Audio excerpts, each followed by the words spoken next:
part 3, numbers, drugs, violence. It all comes full circle. It always ends in violence.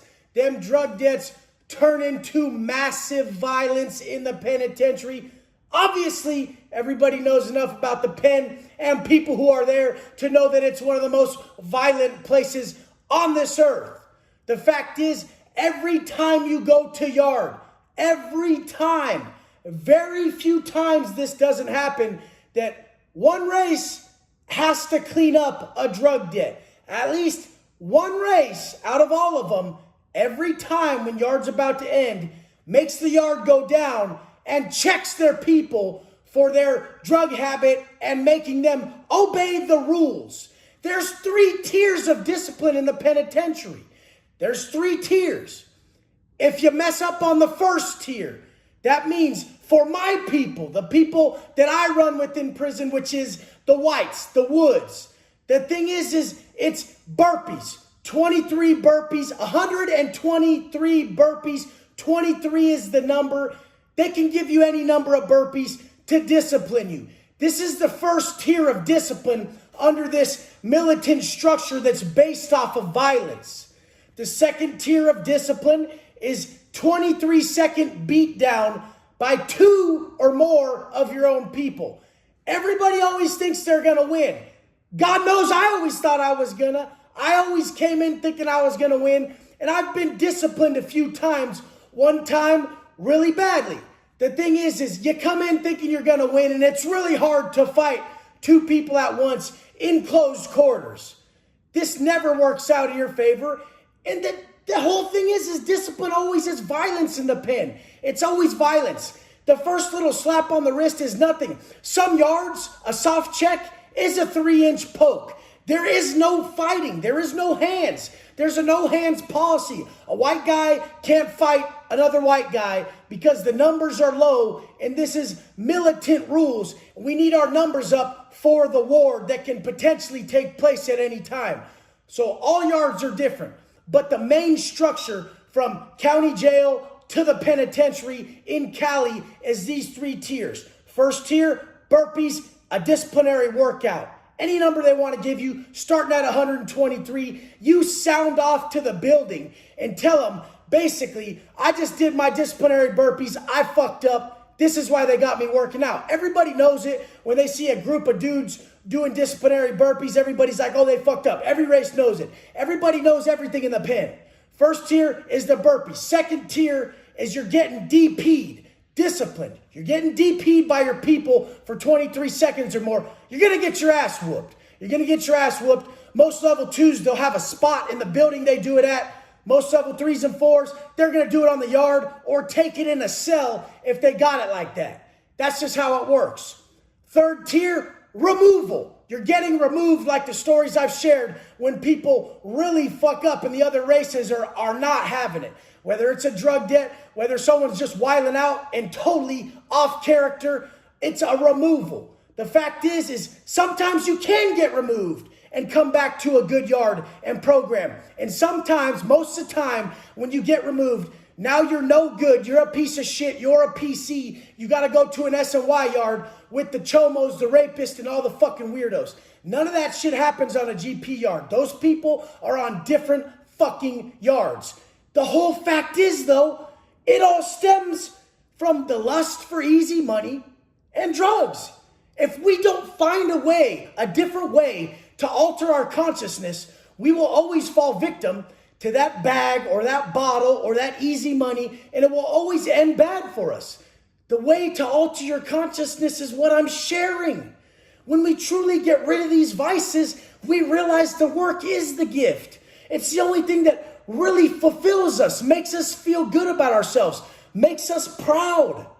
When you learn to live in a high-stress environment like prison, where there's violence everywhere, you don't even react to it anymore. I shared stories on here where people are getting stabbed in the building, and I'm not even looking. I'm reading my book. It's actually massively disrespectful to look. If you're looking in the direction of some violence happening in prison, you can potentially get in trouble with your people and other races for diming off the cameras or the cops by just drawing attention to it. Someone should be able to be potentially taken care of in the block, in the building, in the vicinity of cops or anything like that. And every other inmate should be acting just completely normal and not letting any fucking bodily language or energy towards the situation, which essentially would dime it out.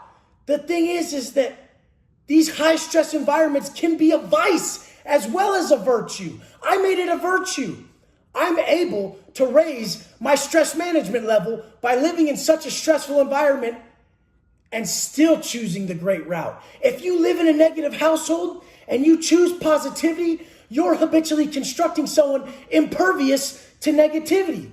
If you consistently see negative stuff online and you just don't let it affect you, you choose to not let it affect you, you're creating someone who lives amongst negativity and chooses positivity. This is how we win at all times. It's all a perspective change. You can turn anything into a win. Mindset training is imagining and creating belief systems that assist you in your goals, in the accomplishment of your goals. All too often, everybody's creating the narrative that defeats them. Oh, look at this negative comment from this person. Who gives a fuck?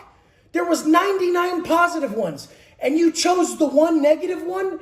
That's a massive flaw. You're going to bring that shit home to your kids, to your partner, to everybody. Learn to see the 99 positives. See the fucking bad. See it.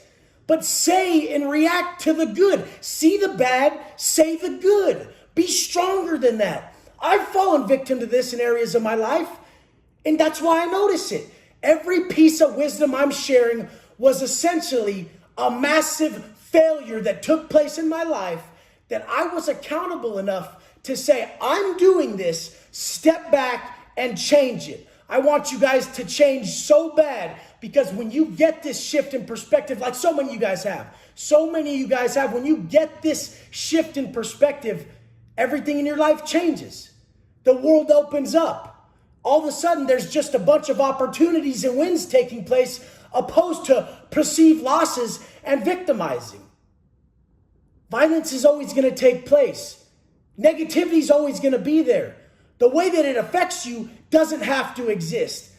You guys, if you have violent tendencies, if you have drug problems, if you have a lust for easy money, realize where you're going with it. People don't get away with that shit nowadays, and I don't wish this pain upon nobody.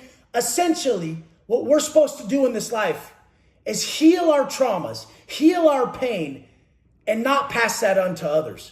Break the cycle.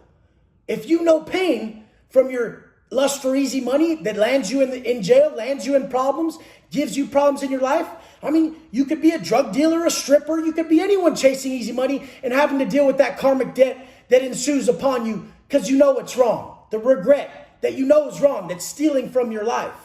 If you're chasing easy money and it's doing this to you, please stop it. You will cure that trauma. Now you will manifest your future and your destiny because you're no longer putting energy into negative stuff that doesn't suit you. Now, if you have that drug problem, you have to realize us addicts, when we flip these addictions to positive addictions, oh, we're so strong because we're fighting deep emotions. We're getting high to block traumas that we're emotional about. We're pushing those emotions down. When we use those emotions and we use them to motivate ourselves to create that greatest vision we have of our future, we're the most powerful we've ever been at that moment, because those emotions are how we tap into our most raw strength. And if you're a violent individual, consistently lashing out and paying karmic debt to where you dwell on what you did for so many hours, so many days, so many years, like I did, you need to stop. It's as simple as the golden rule, which has been taught in every religion, every culture from the dawn of time. My life is very good now because I've created someone whose character is in line with his optimal outcome. I've aligned myself with my authentic self. I'm in alignment with who I wish to be at my highest level. My actions are in alignment. But even when I have the best day out here with the best circumstances, if I choose to break character, I'm right back in that pain. And all I want you guys to do is realize that your goal in this life is to be a healer and not pass on all this pain you know so well. I love you guys. Let's do this.